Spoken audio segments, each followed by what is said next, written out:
Hi everyone. तो आज हम बात करेंगे चैप्टर 6 जिसका नाम है केमिकल थर्मोडायनेमिक्स। ठीक है, कुछ टॉपिक कटाए गए हैं, इसमें से डिलीट पोर्शन है, वो भी हम डिस्कस करेंगे उनके बारे में भी। लेकिन पहले हम जानेंगे कि थर्मोडायनेमिक्स का मतलब क्या होता है। What is the meaning of thermodynamics. देखिए, थर्मोडायनेमिक्स का जो मीनिंग है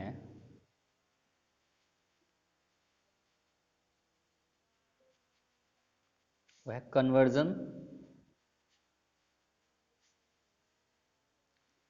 conversion of heat into work और वाइस वर्सा। मतलब कि conversion of work into heat. मेरे पास यहाँ पे दो वर्ड है, थर्म, इसका मतलब होता है हीट, और है मेरे पास डायनामिक्स, इसका मतलब होता है मूवमेंट। थर्मोडायनामिक्स हीट का मूवमेंट। ठीक है, हम ये बात करते हैं। मैं आपसे आप ट्वेल्थ में चैप्टर पढ़ोगे chemical kinetics.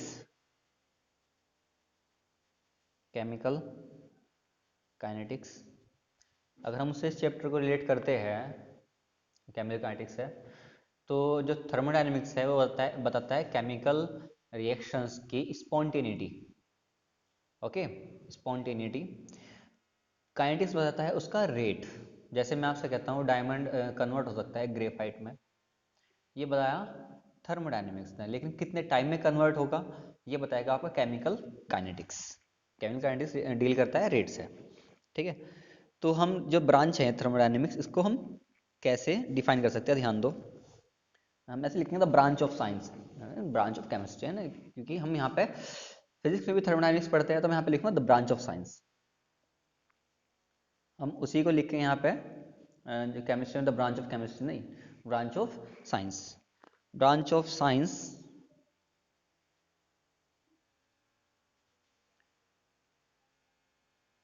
which deals with the quantitative relationship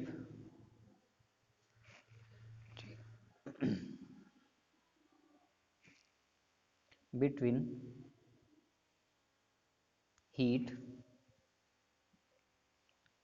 and other other form of energy. ठीक है, एनर्जीज कर लो इसको। ठीक है, हाँ, अदर फॉर्म ऑफ एनर्जी जैसे सोलर एनर्जी होगी आपकी, हीट एनर्जी होगी आपकी, है ना। ये सब क्या है, हमने फॉर्म ऑफ एनर्जी लिखा है यहाँ पे। ठीक है, फॉर्म ऑफ एनर्जी। हमारे पास थर्मोडायनेमिक्स के यहाँ पे तीन लॉ होंगे। फर्स्ट मेन जो जिसमें मेन लिया first law, second law and third law. ठीक है, एक जीरोथ लॉ भी होता है, उसके बारे में बात करेंगे, लेकिन मेनली कितने होते हैं, तीन लॉ होते हैं। उससे पहले हम कुछ टर्म की बात करेंगे, जैसे सिस्टम और सराउंडिंग। सिस्टम एंड सराउंडिंग्स, इनका क्या मतलब होता है, इनका मतलब क्या होता है, ध्यान दीजिए। एक सिस्टम हम जिसको हम स्टडी कर रहे हैं, वो वाटर की ड्रॉप भी हो सकती है, और एक गिलास पानी भी हो सकता है, एक बाल्टी पानी भी, या कोई हॉट बॉडी है, कोल्ड बॉडी, इस तरीके से। ठीक है, मतलब इस तरह की बॉडी जिसमें हम वर्क कर रहे हैं, जिसको हम इन्वेस्टिगेट कर रहे हैं, जिसको हम स्टडी कर रहे हैं। मैं पहले सिस्टम को डिफाइन कर दूं। सिस्टम क्या होता है? System is defined system is defined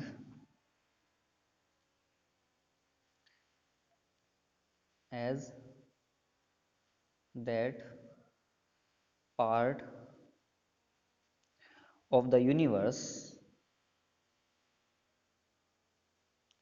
which is the universe which is under investigation. जैसे मैंने कहा, एक वाटर की ड्रॉप भी हो सकती है, गिलास पानी भी हो सकता है।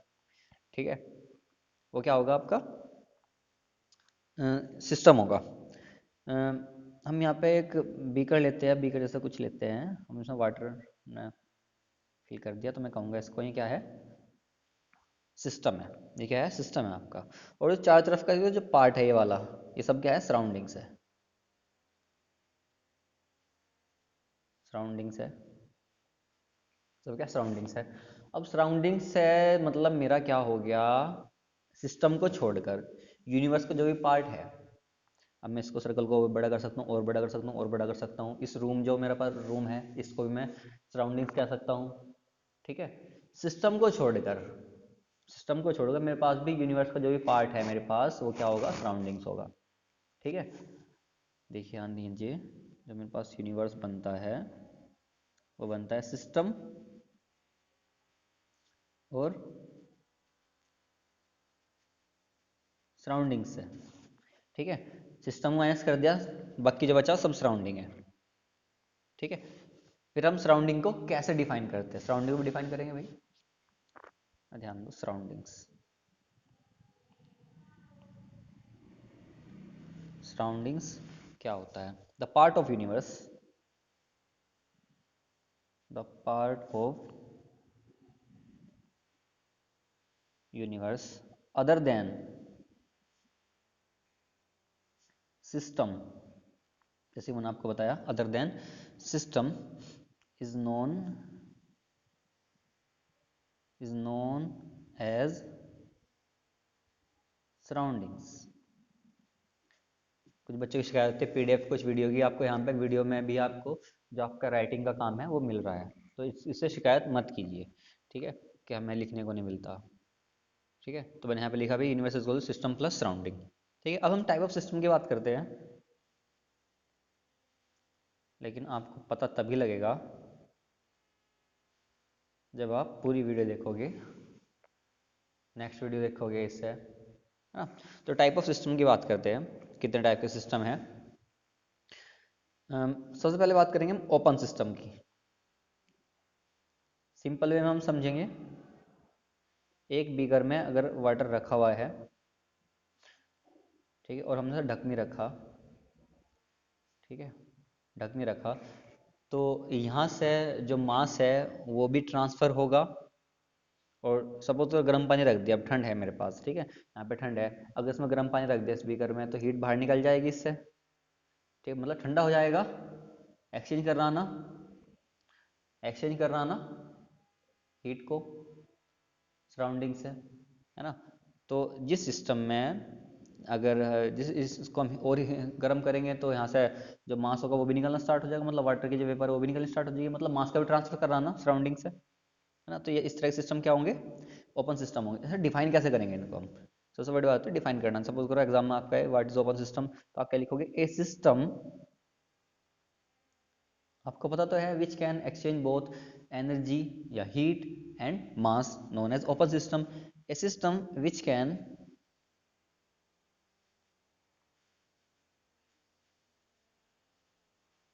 exchange which can exchange mass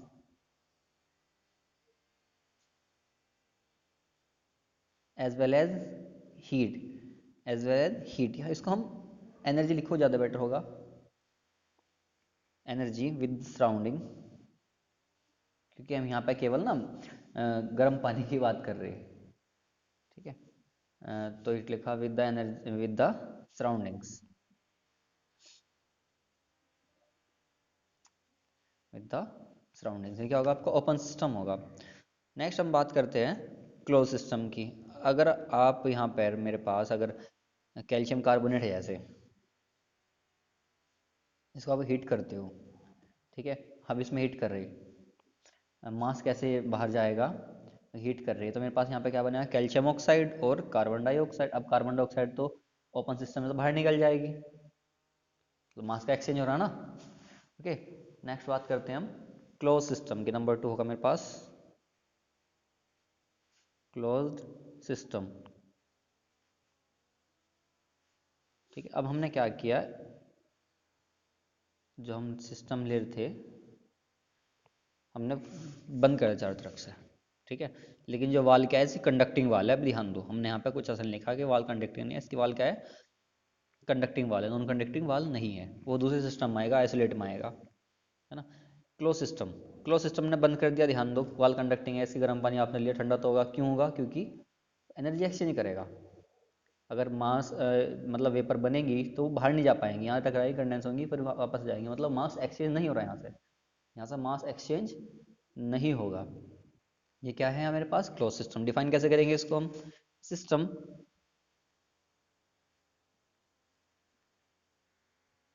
is system which can exchange only energy, a system which can exchange only energy with surrounding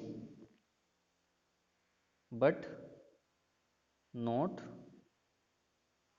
mass with surrounding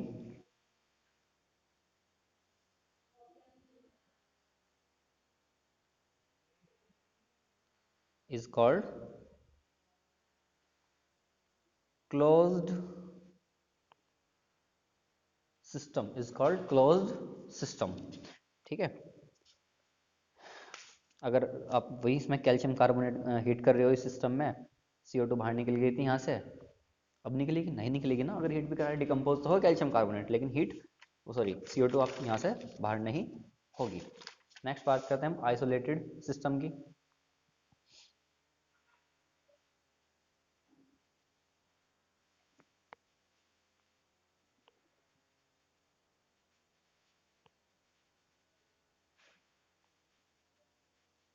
isolated system की, अब हमने यहाँ पे क्या किया, देखो पहली बात तो जो एक आइडियल आइसोलेट सिस्टम है वो कुछ भी नहीं है। आप थर्मस जानते होंगे, अगर आप थर्मस में गर्म पानी लेते हो तो काफ़ी देर तक गर्म रहता है, कंपनी भी कहती है कि 24 घंटे तक या 36 घंटे तक, जो भी कहती होगी। ठीक है, हमने इसको इंसुलेट कर दिया, इंसुलेटेड वॉल, है ना, इंसुलेट हमने इसको इंसुलेट कर दिया, ये इंसुलेट कंटेनर है ना, ये इंसुलेटेड कंटेनर है मेरे पास यहाँ पे। तो अब आगे क्या होगा, हम इसमें कोई सिस्टम लेंगे, फर्ज करो कैल्शियम कार्बोनेट लिया, गर्म पानी ले लिया, ठीक है, तो वेपर बनेगी, ये तो इसमें रहेंगी, मतलब मास एक्सचेंज नहीं हो रहा, हीट भी तो एक्सचेंज नहीं हो रही इस बार, हीट तो एक्सचेंज नहीं हो रही, गर्म पानी गर्म ही रहेगा, ठीक है, गर्म पानी है तो गर्म ही रहेगा। तो इस तरह का सिस्टम हमारे पास क्या होगा, आइसोलेटेड सिस्टम। डिफाइन कैसे करेंगे, system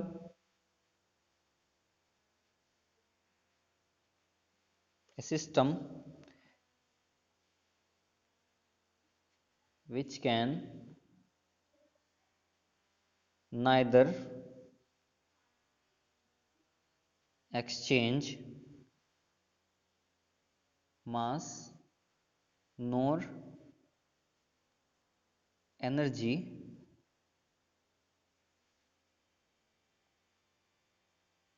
with surroundings is called isolated system, is called isolated system। ठीक है, अब मेरे पास यहाँ पर कुछ प्रॉपर्टीज है सिस्टम की।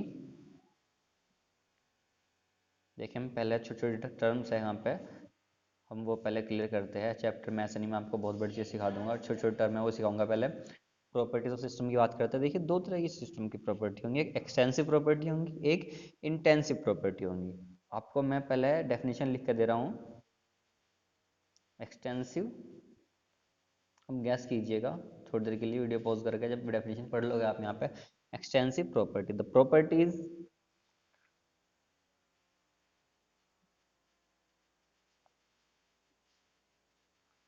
of the system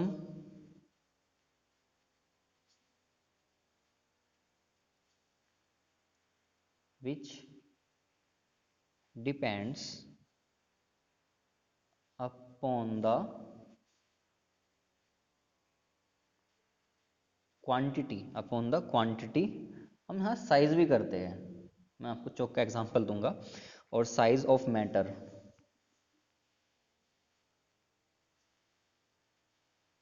size of matter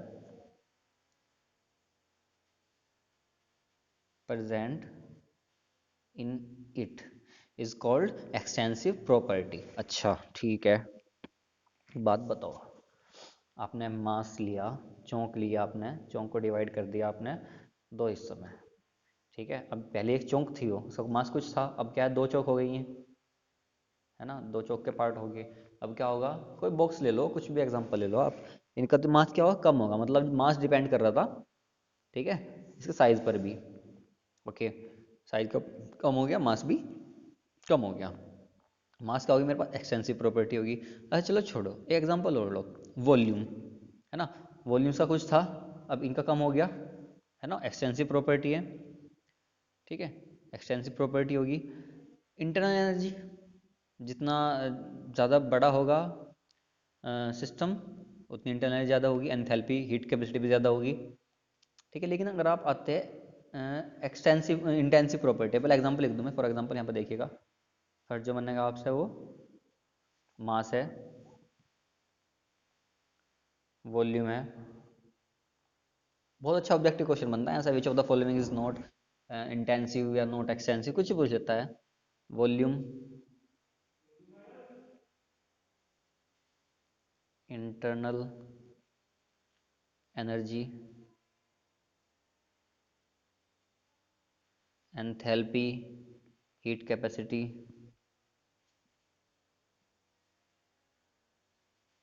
और भी बहुत सारी होती है, ठीक है। अब ध्यान दीजिए इंटेंसिव प्रॉपर्टी,